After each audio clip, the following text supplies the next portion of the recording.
Namaste and thank you for joining me today. Today I'll be explaining the 5 stages of the mind. This is a concept that is not exactly in the Yoga Sutras, but the philosophy of the Yoga Sutras and Patanjali borrows heavily from this concept of the 5 stages of the mind. I find it an extremely interesting concept primarily because it really explains in depth from a philosophical perspective how the mind functions and how we go through different stages and how the mind causes us to suffer in different ways. So the first stage of the mind is Shipta. Shipta is a disturbed stage of the mind. So in this stage, the mind is not at all connected to the soul in that sense, to that aspect of ourselves that is aware and conscious. So the mind is constantly in this cause and effect kind of, you can say, game. So there's something coming in from our external circumstances, from our environment, some situation that arises that causes the mind to immediately react. So if that external circumstance in this sense is one of complete despair, one of complete lot of difficulty, the mind will react in the same way. So there's somebody shouting at us, we immediately get angry. There's somebody irritating us, we can go, and in this sense the mind has absolutely no control over the reactions. So if somebody angers us, we may go and hit him with a bat, or even commit murder.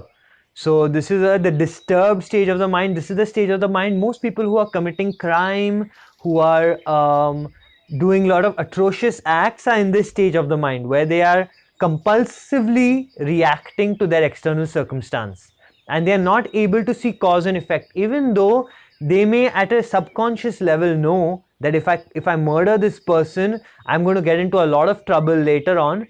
They are in that moment, their mind is completely out of their control, that they're just reacting and they do not even think or care about consequence. So this is the first stage, the Shipta. In this stage also you can have somebody who commits suicide, takes their own life, willingly commits harm upon their own self. The second stage of the mind, Muddha. Muddha means stupefied or dull, or you can say it's a mixture between idiotic and dull. So this stage of the mind finds somebody who is passionless, who is lacking passion, somebody who is lacking purpose, doesn't want to live, doesn't see the reason to live, doesn't see the opportunity in their life, doesn't see the blessing that is life itself. So somebody who is in this sort of, you can say, depressed, chronic depression. So in this stage of the mind, you can say what differentiates it from the previous stage is that here the person still has a bit of awareness. So they're not completely only reacting to their circumstance. They know that if they harm somebody, there will be consequence.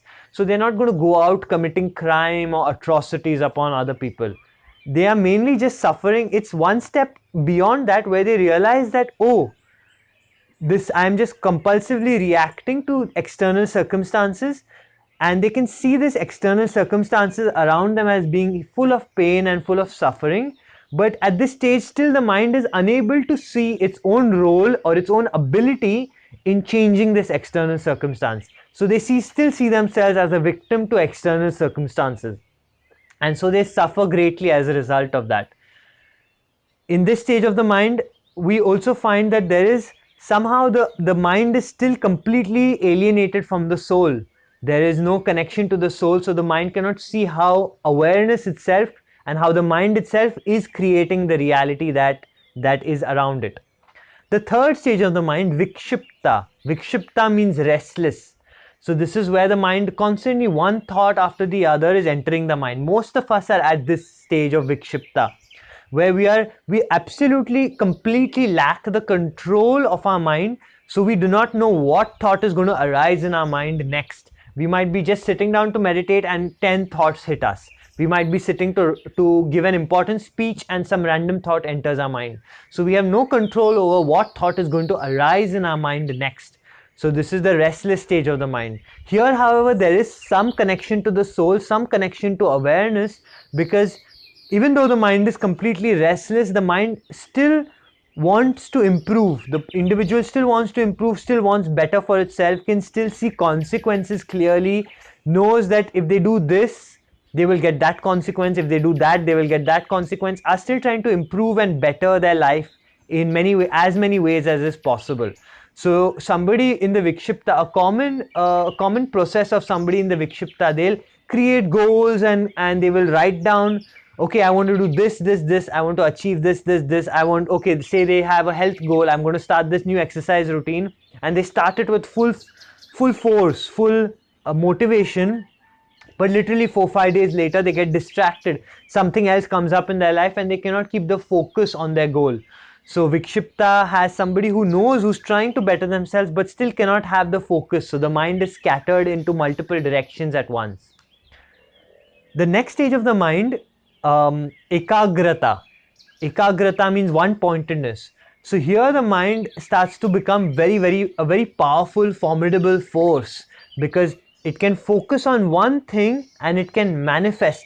So the mind at this stage is actively able to change reality, because it focuses on a goal. Okay, it has a health goal. I will accomplish this health goal, and it goes forward to accomplish it, and it doesn't get distracted on the way, come what may. It goes right till the end, till it finishes that task. Also at this stage of the mind, the thought process itself starts to change. So we are no longer thinking in a scattered way, random thoughts arising. We can say, for instance, I'm making a 1-year plan. I'm planning out, say, what I want to, I'm just sitting down creating a vision board of what I want to see, accomplish, see myself in 1 year. And now I sit down and I start to think of certain things. Say I'm thinking of in terms of the category of relationships or health.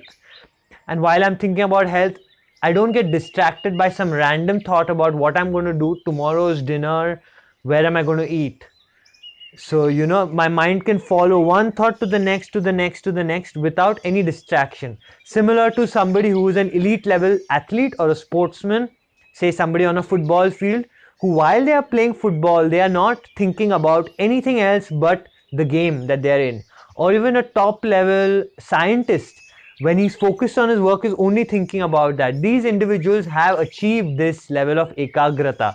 A lot of entrepreneurial self-help, entrepreneurial development books all speak about this stage of the mind. They are trying to bring us into this stage of the mind. The fifth stage of the mind, Neruda. Neruda means well controlled. So here the mind is completely well controlled, completely under our control. So what thoughts arise, what thoughts are going to enter into the mind is completely under our control. So we know exactly, no random thoughts will arise. Sometimes inspiration might arise, but it will not lead to a stream of thoughts. So one arising thought might not lead to a stream of thoughts. Here, for instance, somebody may be sitting on a beach and looking at a beautiful sunset, and can be completely lost or completely present with that sunset for maybe 1 hour, 2 hours without a single thought entering their mind.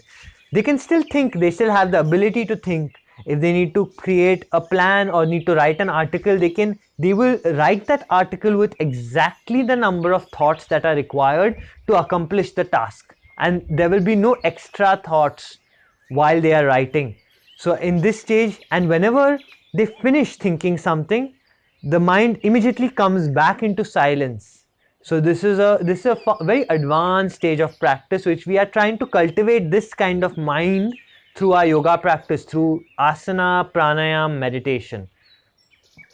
So these are the 5 stages of the mind. According to a lot of texts, the practice of yoga truly only begins in the 3rd stage, in the restless stage, because that is when we have some form of connection to the soul, some form of connection to our passion, our purpose, and we want to see ourselves doing better in the world, and we want to see a better version of ourselves. So I hope you like this video. If you have any comments or questions, please leave them below. Thank you so much. Namaste.